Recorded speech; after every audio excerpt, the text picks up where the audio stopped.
Hi there. In this video, we will go through payments. When a product is deleted from a job in your TechMan system, this is recorded, and you are able to manage your deleted product. Hover over the Jobs tab and select Deleted Products.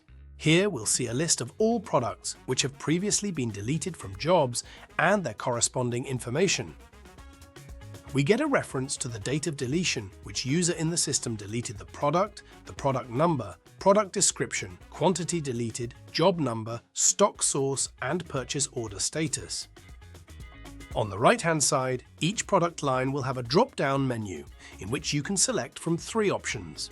Return to supplier, if selected, will create a return for the selected products. The second option will send the product back to the job if possible. Lastly, you have the option to send the item to stock. You can do this individually by selecting each line, or if you click on the top left box here, it will select all available lines. This is the same for the right-hand side drop box, as you can see here. Thanks for watching.